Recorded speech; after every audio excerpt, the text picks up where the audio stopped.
അള്ളാനെ വിശ്വസിച്ചാ പോരാ, മുഹമ്മദ് നബി പറഞ്ഞ അള്ളാനെ തന്നെ വിശ്വസിക്കണം. അള്ളാനേക്ക് വിശ്വാസം ഉണ്ട് കാര്യമില്ല. അബൂജാഹിലിനുണ്ടായിരുന്നു. മുഹമ്മദ് നബി പറഞ്ഞ അള്ളാനെ വിശ്വസിക്കണം, അതുകൊണ്ടേ രക്ഷപ്പെടാൻ പറ്റുള്ളൂ. മുഹമ്മദ് നബി സല്ലല്ലാഹു അലൈഹി വസല്ലം പറഞ്ഞ അള്ളാനെ വിശ്വസിക്കണം. ആ മുഹമ്മദ് നബി അള്ളാഹുവിന്റെ ദൂതനാണ് എന്ന് വിശ്വസിക്കണം, എന്നാലേ രക്ഷപ്പെടാൻ പറ്റുള്ളൂ. അതുകൊണ്ട് പുണ്യ നബിയുമായി എപ്പോഴും ഖൽബിന്റെ ബന്ധം ശരിയാക്കിയിരിക്കണം. അതാണ് ഒരു മനുഷ്യന്റെ വിജയം, ദുനിയാവിലെയും വിജയം, ആഖിറത്തിലെയും വിജയം. ഉസ്മാൻ റളിയല്ലാഹു അൻഹുവിനെ ശത്രുക്കൾ വെട്ടിക്കൊലപ്പെടുത്തിയ ഒരു രംഗമുണ്ട്. ഉസ്മാൻ റളിയല്ലാഹു അൻഹു കൂഫയിലേക്ക് നിശ്ചയിച്ചിരുന്ന ഗവർണറുടെ കാര്യത്തിൽ ഒരു തർക്കമുണ്ടായി. കൂഫയിലേക്ക് ഗവർണറെ നിശ്ചയിച്ചിരുന്നു ഉസ്മാൻ റളിയല്ലാഹു അൻഹു. നാട്ടുകാർക്ക് ഇഷ്ടപ്പെട്ടില്ല. ഓലെ ഉസ്മാൻ റളിയല്ലാഹു അൻഹുവിന്റെ അടുക്കൽ വന്നിട്ട് പരാതി പറഞ്ഞു, ഞങ്ങളെ ഗവർണറെ മാറ്റണം എന്ന് പറഞ്ഞു. മഹാനവറുകൾ പറഞ്ഞു, മാറ്റിക്കോളാം, പക്ഷെ ഞാൻ ഒന്ന് അന്വേഷിക്കട്ടെ പറഞ്ഞു. ഓല് പറഞ്ഞു, ഞങ്ങൾ അന്വേഷണമൊക്കെ കഴിഞ്ഞിട്ടാ വന്നിക്കണത്, ഇപ്പൊ തന്നെ മാറ്റണം, അല്ലെങ്കിൽ കമ്മിറ്റി പിരിച്ചുവിടണം എന്ന് പറഞ്ഞു. വന്ന ആൾക്കാർ അങ്ങനെയാണ്. ചില ആൾക്കാർക്ക് ഭയങ്കര വാശിക്കാരം, ഇപ്പൊ തന്നെ നടക്കണം എന്ന് പറഞ്ഞു. ഉസ്മാൻ റളിയല്ലാഹു അൻഹു ഭയങ്കര സമാധാനത്തിന്റെ ആളാ. മൂപ്പര് പെട്ടെന്നൊരു തീരുമാനം എടുക്കൂല. മൂപ്പര് പറഞ്ഞു, നമുക്ക് ഞാൻ കുറ്റാരോപിതനായ ആളെ വിളിച്ച് അന്വേഷിക്കട്ടെ, ആരോപണ വിധേയനായ ആളെ വിളിച്ച് വിചാരണ നടത്താതെ തീരുമാനം എടുക്കാൻ പറ്റൂല. മൂപ്പര് പറഞ്ഞു, വന്നോര് പറഞ്ഞു, വിചാരണക്ക് കഴിഞ്ഞിട്ടാ ഞങ്ങൾ വരുന്നത് പറഞ്ഞു.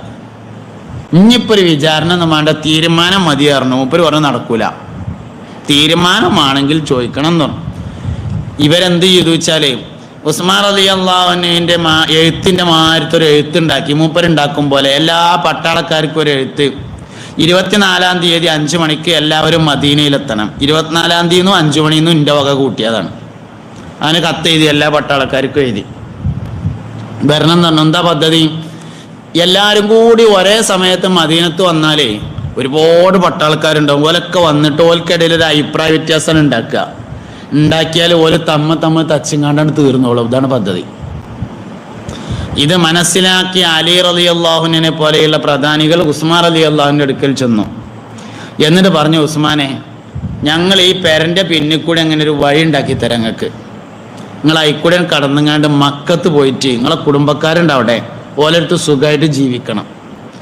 അല്ലെങ്കിൽ നിങ്ങൾ പോയിട്ട് കൂഫയിൽ പോയിരുന്ന് അബ്ദുല്ലാഹി ഇബ്നു അംർ ഇബ്നുൽ ആസ് റളിയല്ലാഹു അൻഹുവിന്റെ സഹായത്തോടു കൂടെ ഭരണം നടത്തണം എന്ന് പറഞ്ഞു.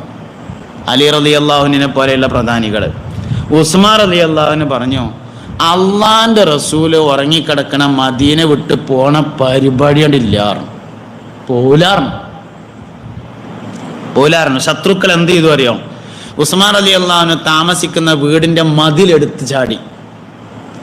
ഖുർആൻ ഓതിക്കൊണ്ടിരിക്കുന്ന ഉസ്മാൻ റളിയല്ലാഹു അൻഹുവിനെ വെട്ടി.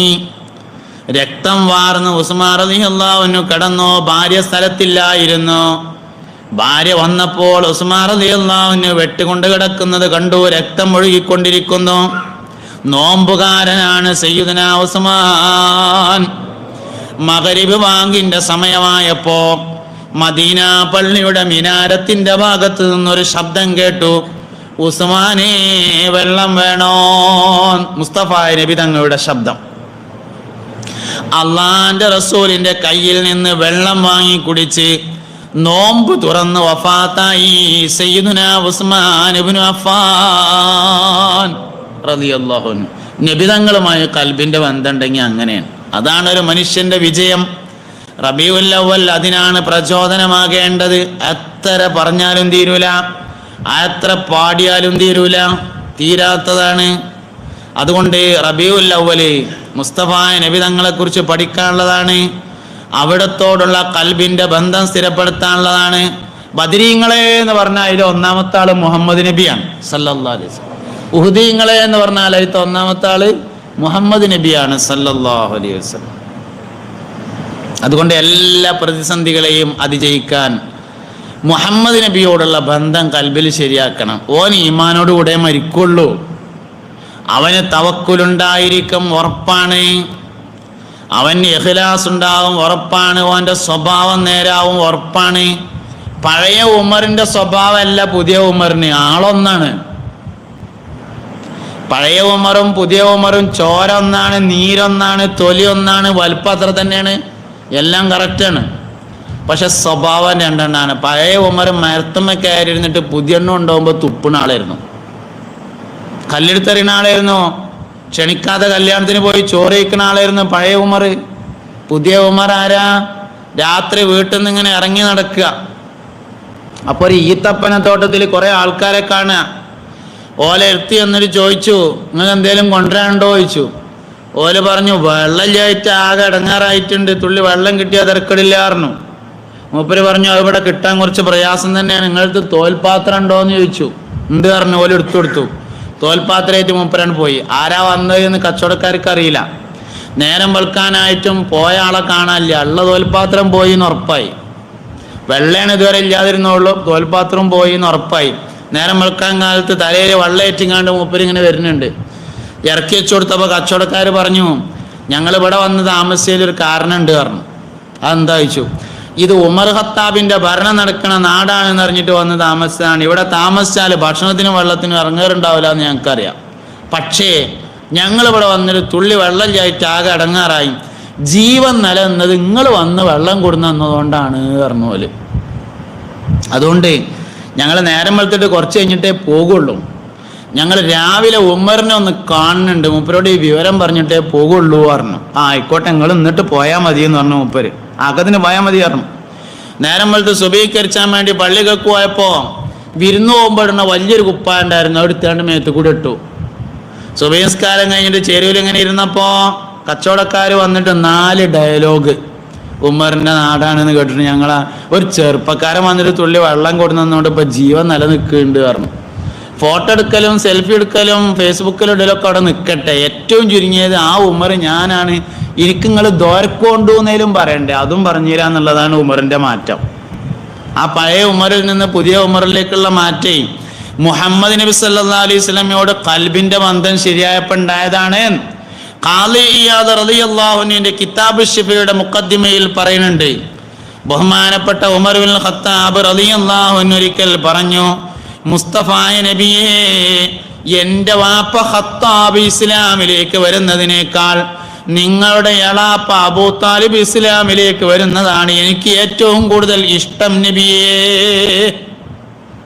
നബി തങ്ങൾ ചോദിച്ചു, അതെന്താ എനക്ക് എൻ്റെ വാപ്പ വരുന്നതിനേക്കാൾ എൻ്റെ എളാപ്പ വരുന്നത് ഇത്ര വലിയ ഇഷ്ടം എന്ന് ചോദിച്ചപ്പോൾ പറഞ്ഞു, അതല്ല നിങ്ങൾക്ക് തോനെ ഇഷ്ടമാകുക എന്ന് ചോദിച്ചു. ആന്ന് പറഞ്ഞു. എന്നാൽ അതന്നെയാണ് എനിക്കും ഇഷ്ടം എന്ന് പറഞ്ഞു.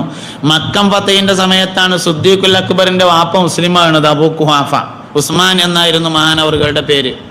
മക്കം ഫതഹിന്റെ സമയത്താണ്. മക്കം ഫതഹ് നടക്കുകയാണ്. അബൂബക്കർ റളിയല്ലാഹു അൻഹു വാപ്പാനെ തെരഞ്ഞുപോയി. വയസ്സായിട്ടുണ്ട്, നീക്കാൻ വയ്യ, തടിയൊക്കെ മെലിഞ്ഞിട്ട്. സിദ്ദീഖ് റളിയല്ലാഹു അൻഹു എന്നെ മെലിഞ്ഞ ഒരാളാണ്, വാപ്പ അതിനേക്കാളും മെലിഞ്ഞ ആളായിരുന്നു. തടി മെലിഞ്ഞ് തീരെ ആരോഗ്യമില്ലാതെ അവശനാണ്.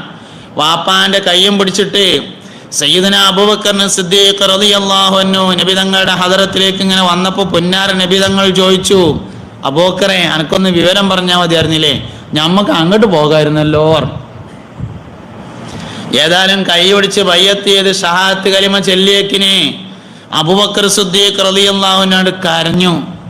നബി തങ്ങൾ ചോദിച്ചു, എന്തേ അബൂബക്കറെ നിങ്ങൾ കരയണെന്ന് ചോദിച്ചപ്പോൾ പറഞ്ഞു, പൊന്നാര നബിയെ, എൻ്റെ വാപ്പ മുസ്ലിമായ സ്ഥാനത്ത് ഇങ്ങളെ എളാപ്പയായിരുന്നു ഈ വന്നതെങ്കിൽ എത്ര സന്തോഷം ഉണ്ടാകുമായിരുന്നു. അതുകൊണ്ട് എൻ്റെ വാപ്പാൻ്റെ സ്ഥലത്ത് നിങ്ങൾ എളാപ്പയായിരുന്നെങ്കിൽ എന്ന് ഞാൻ ആഗ്രഹിച്ചിട്ട് കരഞ്ഞു പോയതാണ് എന്ന് പറഞ്ഞു സയ്യിദുനാ അബൂബക്കർ സിദ്ദീഖ് റളിയല്ലാഹു. മുസ്തഫായ നബി തങ്ങളോടുള്ള കൽബിന്റെ ബന്ധത്തിന്റെ മേലെ പോണ ഒരു വാപ്പിയില്ല, ഒരു ഉമ്മിയില്ല, ഒരു കച്ചവടമില്ല, ഒരു പെരിയില്ല, ഒരു മുതലുമില്ല. ഖുർആൻ അങ്ങനെ തന്നെ പറഞ്ഞിട്ടുണ്ട്. ഖുർആൻ അങ്ങനെ തന്നെ പറഞ്ഞിട്ടുണ്ട്.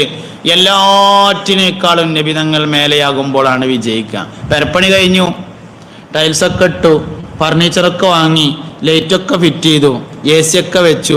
കുടിരിക്കൽ എല്ലാവരോടും പറഞ്ഞു, നാളെ നേരം വെക്കുമ്പോൾ കുടിരിക്കലാണ്. ഏറ്റവും അടുത്ത ചെങ്ങായിമാരോടൊക്കെ ഒന്ന് വന്നു നോക്കാൻ പറഞ്ഞു. ഇനി എന്തേലും കുറവുണ്ടെങ്കിൽ ഇപ്പൊ പറഞ്ഞോളി, നാളെ നേരം വെളുത്തിട്ട് പറയാൻ നിൽക്കരുത് എന്നൊക്കെ പറഞ്ഞു. ബിരിയാണി വെക്കാൻ ആളെ ഏൽപ്പിച്ചിട്ടുണ്ട്, 5-6 ഐറ്റം ഭക്ഷണം റെഡിയാണ്, പ്രധാനികളോടൊക്കെ വരാൻ പറഞ്ഞിട്ടുണ്ട്. അന്ന് രാത്രി നേരം വെളുക്കാൻ കാലത്ത് മുഹമ്മദ് നബി സല്ലല്ലാഹു അലൈഹി വസല്ലം വന്നു എന്ന് വിചാരിച്ചോളി. ആ ചാവിന് കാട്ടിക്ക എനിക്കൊരാവശ്യമുണ്ട് എന്ന് പറഞ്ഞാൽ കൊടുക്കൂലേ? കൊടുക്കും നിങ്ങൾ പറയാൻ വേണ്ടിയിട്ടാണ് ഞാൻ വീട് ഉദാഹരണം പറഞ്ഞിട്ടുള്ളത്. ആ സ്ഥാനത്ത് ഭാര്യയെയും മക്കളെയും വാപ്പാനെയും ഉമ്മാനെയും സങ്കല്പിച്ചിട്ട് കൊടുക്കും എന്ന് പറയും. അങ്ങനെ പറയാൻ തയ്യാറാവുമ്പോൾ നിങ്ങളുടെ കൽബിന് അല്ലെങ്കിൽ എൻ്റെ കൽബിന് ഇതിനേക്കാൾ കൂടുതലായി മുഹമ്മദ് നബിയോട് താല്പര്യമുണ്ട് എന്ന് വരും. അതന്നെയാണ് സംഗതി അറിഞ്ഞത്. അങ്ങനെ ഒരാൾക്ക് എന്നാകുന്നുവോ അവനാണ് സമ്പൂർണ്ണ മുഅ്മിൻ എന്ന് പറയുന്നത്. ലാ യുഅ്മിനു അഹദുക്കും ഹത്താ അകൂന അഹബ്ബ ഇലൈഹി മിൻ വാലിദിഹി വവലദിഹി വന്നാസി അജ്മഈൻ. സർവസ്വത്തേക്കാളും മുസ്തഫ നബി സല്ലല്ലാഹു അലൈഹി വസല്ലമയോടായിരിക്കണം മുഅ്മിനീങ്ങൾക്ക് ഖൽബിന്റെ ബന്ധം. ഏത് പ്രതിസന്ധിയെയും അഭിമുഖീകരിക്കാൻ നമുക്ക് കഴിയും. ഞാൻ എൻ്റെ വിഷയത്തിലേക്ക് മടങ്ങുന്നു. മുഅ്മിനീങ്ങളെ, കൊറോണയൊക്കെ കഴിഞ്ഞിട്ടില്ലെങ്കിൽ അത് കഴിഞ്ഞോളും. നമുക്ക് പഴയ അവസ്ഥയിലേക്ക് മടങ്ങി വരാൻ സമയമായിട്ടുണ്ട്. പഴയതുപോലെ പള്ളിയിൽ ആൾ വേണം, ജമാഅത്തിന് ആളുകൾ വരണം, ജുമുഅക്ക് ആളുകൾ വരണം, നിയമങ്ങളൊക്കെ പാലിക്കണം. അതോടുകൂടി പള്ളികളിലും നമ്മുടെ ദീനീ സംരംഭങ്ങളിലൊക്കെ ആളുകൾ ഉണ്ടാവണം, ദുആയിലൊക്കെ പങ്കെടുക്കണം. നാരിയത്ത് സ്വലാത്ത് എന്ന് പറഞ്ഞാൽ അഗ്നിവേഗത്തിൽ കാര്യങ്ങൾ നേടാൻ കഴിയുന്നത് കൊണ്ടാണ് അതിന് ആ പേര് കിട്ടിയിട്ട് തന്നെ. ബഹുമാനപ്പെട്ട അബുൽ ഹസൻ ഷാദുലി റളിയല്ലാഹു അൻഹുവിൻ്റെ ഷെയ്ഖിനാൽ ഉണ്ടാക്കപ്പെട്ടത് വദഅ് ചെയ്യപ്പെട്ട വളരെ ഫലമുള്ള ഒരു സ്വലാത്താണ് ബഹുമാനപ്പെട്ട നാരിയത്ത് സ്വലാത്ത് എന്ന് പറഞ്ഞത്. ഖളാഉൽ ഹാജത്തിൽ അത്രത്തോളം ഫലമുള്ള മറ്റൊന്നില്ലെന്നാണ്. അതുകൊണ്ട് എല്ലാവരും അതിൽ സജീവമായി സാന്നിധ്യത്തോടുകൂടെ പങ്കെടുക്കണം. അല്ലാഹു സുബ്ഹാനഹു വ തആല നമ്മുടെ എല്ലാ ശ്രമങ്ങളെയും വിജയിപ്പിക്കട്ടെ. ഈ